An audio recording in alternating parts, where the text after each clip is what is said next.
السلام علیکم ورحمۃ اللہ وبرکاتہ۔ سامعین حضرات، آج ہم گفتگو کریں گے خواجہ معین الدین اجمیری رحمۃ اللہ تعالی علیہ کی سیرت پر، ان کی زندگی میں کچھ ایسے واقعات جو نماز کو لے کر آپ کتنے مستقیم جو لوگ اولیاء اللہ کی محبت کا دم بھرتے ہیں، میں اس محبت کا انکار نہیں کرتا، میں اس کو فضول نہیں کہتا۔ یہ اولیاء اللہ کی محبت ہمارے لیے ضروری ہے، لازم ہے کہ ہمیں ان سے محبت کرنی چاہیے۔ یہ اللہ اور اس کے رسول صلی اللہ تعالی علیہ وسلم کا فرمان ہے، لیکن ہمارے لیے جہاں ان سے محبت کرنا ضروری ہے، وہیں ان کی تعلیمات پر عمل کرنا ہمارے لیے بھی ضروری اور لازم ہے۔ یہ محبت حقیقی محبت نہیں ہے کہ ہم 2-4 روپے یا 2-4 ہزار روپے خرچ کر کے ان کی محبت کا جو دعویٰ کر رہے ہیں اس دعوے میں ہم سچے ہو جائیں گے۔ لہذا اگر اپنی محبت کا دعویٰ آپ نے سچ کرنا ہے تو ان کی تعلیمات کو پڑھیں اور ان کے پیغامات کو پوری دنیا تک پہنچائیں۔ پوری دنیا تک آپ کی تعلیم پہنچنی چاہیے، آپ کے پیغامات پہنچنے چاہیے۔ آپ جس اللہ کے ولی سے محبت کرتے ہیں اس کے طریقہ کار پر آپ زندگی گزارنے کی کوشش کریں۔ لہذا یہ محبت جھوٹی ہے کہ ہم زبان سے کچھ اور کہہ رہے ہوتے ہیں اور ہمارے دل میں کچھ اور چل رہا ہوتا ہے۔ خواجہ معین الدین اجمیری فرماتے ہیں کہ روز آسمان سے 2 فرشتے نازل ہوتے ہیں، آسمان سے 2 فرشتے نازل ہوتے ہیں، ایک کعبۃ اللہ کی چھت پر، دوسرا گنبد خضرا پر۔ کعبۃ اللہ کی چھت پر فرشتہ نازل ہونے والا یہ سارا دن صدا دیتا رہتا ہے، اے بندگان خدا، اگر تم نماز کی پابندی نہ کرو گے، اگر تم نماز کی ادائیگی نہ کرو گے تو تم فرض سے اللہ کے حقوق سے عہدہ برا نہیں ہو سکتے، یعنی تم اپنی ذمہ داری سے بری الذمہ نہیں ہو سکتے۔ اور نماز نہیں پڑھتا ہے وہ اللہ کی حفاظت سے نکل جاتا ہے۔ اللہ اکبر کبیرہ۔ ہم نماز کو کتنا ہلکا ہم نے لے لیا ہے، گویا کہ ہم نماز نہیں چھوڑ رہے ہیں بلکہ ہم اللہ کی حفاظت سے نکلتے جا رہے ہیں۔ تو یہ ہمارے لیے سوچنے کا مقام ہے، یہاں ہمیں اپنے آپ پر کام کرنے کی ضرورت ہے۔ یہ وہی معین الدین اجمیری ہے جن کے نام کی ہم چھٹی ہر مہینے کھاتے ہیں، ان کے نام کی فاتحہ دلاتے ہیں، ہم ان کے مزار پر جاننے کی کوشش کرتے ہیں، یا کچھ لوگ ہر مہینے یا سال میں ضرور جاتے ہیں۔ لہذا ہمارے لیے جہاں ان کے مزار پر جانا ضروری ہے، باعث برکت ہے، وہیں ان کی تعلیم کو ماننا، اپنا لینا ہمارے لیے زیادہ ضروری ہے۔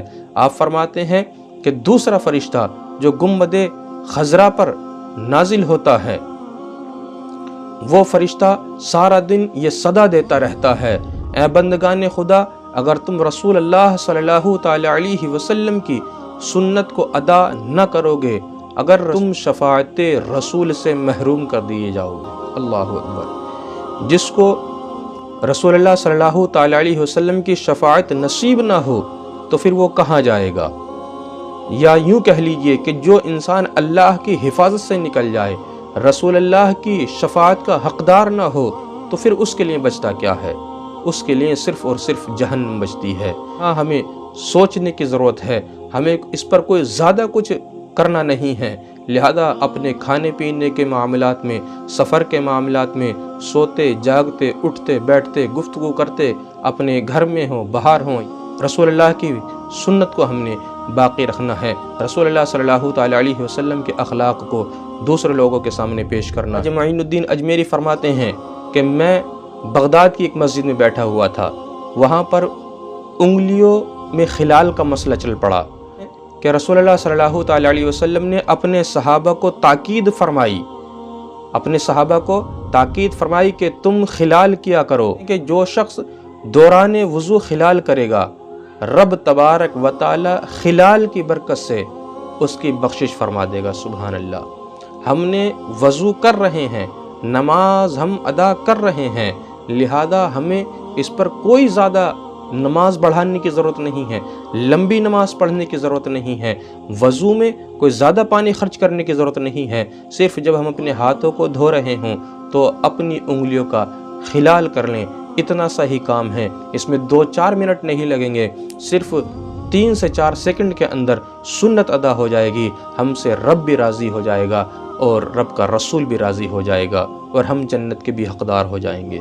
پھر آپ فرماتے ہیں کہ میں ایک مرتبہ خواجہ اجل شیرازی کے خدمت میں بیٹھا ہوا تھا، اسی دوران شام کی نماز کا وقت ہو گیا اور آپ اٹھے اور تجدید وضو کے لیے چلے، یعنی آپ کا وضو تھا، آپ وضو کے اوپر دوسرا وضو کرنے کے لیے چلے گئے، لہذا آپ نے جب وضو کیا تو آپ دوران وضو ہاتھ پر 3 مرتبہ پانی بہانا بھول گئے۔ آپ نے صرف 2 مرتبہ پانی بہایا اور ہاتف غیب سے آواز آئی، اے شیخ اجل شیرازی، تم ہمارے حبیب کی محبت کا دم بھرتے ہو، لہذا ان کی سنت کو چھوڑ دیتے ہو۔ خواجہ اجل شیرازی فرماتے ہیں کہ میں نے تجدید وضو کیا، دوبارہ وضو کیا، اور وضو کرنے کے بعد میں نے قسم اٹھائی کہ آج کے بعد میں کسی بھی سنت کو نہیں چھوڑوں گا، اور ساری زندگی وہ اسی پر عمل کرتے رہے۔ میرے سامعین، آپ توجہ کریں اس بات پر کہ آپ نے 2 مرتبہ ہاتھ پر پانی بہایا، اگر آپ کا ہاتھ دھل گیا ہے، پورا ہاتھ تر ہو گیا ہے تو فرض ادا ہو گیا ہے، اب نماز ہو جائے گی، وضو کے اندر کوئی کمی باقی نہیں رہی ہے، یہ وضو نماز کے لیے کافی ہے۔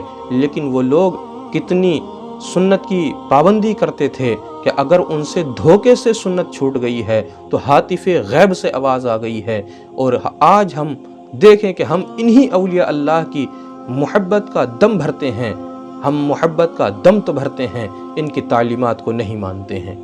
یہ ہمارے لیے سوچنے کا، غور کرنے کا مقام ہے۔ عین الدین اجمیری فرماتے ہیں کہ ساری زندگی میں نے دیکھا کہ یہی شیخ اجل شیرازی متفکر رہے ہیں، پریشان رہے ہیں۔ میں نے پوچھا کہ حضرت آپ اتنا پریشان کیوں رہتے ہیں؟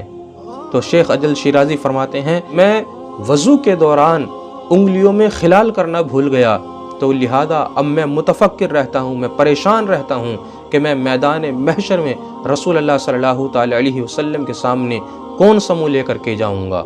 آج ہمارے سنت دور کی بات ہیں، آج ہم فرض سے بھی کنارہ کش ہیں، آج ہم فرائض کی بھی پابندی نہیں کر پا رہے ہیں۔ آج نوجوان نسل مسجد کے اندر ضرور آتی ہے، لہذا پتہ لگتا ہے کہ جیسے ہی 2 رکعت نماز جمعہ کی ادا کرتے ہیں، پوری کی پوری مسجد خالی ہو جاتی ہے۔ کیا یہ محبت کا رنگ ہے؟ کیا یہ طریقہ ہمارا صحیح ہے؟ لہذا یہ ہمارا طریقہ نہیں ہے، یہ بزرگوں کا طریقہ نہیں ہے، یہ رویہ ہمارا غلط ہے، اس روش کو ہم نے بدلنا پڑے گا۔ اور اگر تم چاہ رہے ہو کہ رسول اللہ صلی اللہ تعالی علیہ وسلم تم سے راضی ہوں اور اللہ کی رضا تم چاہتے ہو، تو تم نے فرائض کی بھی پابندی کرنی ہے اور رسول اللہ صلی اللہ تعالی علیہ وسلم کی سنت کو بھی زندہ کرنا ہے۔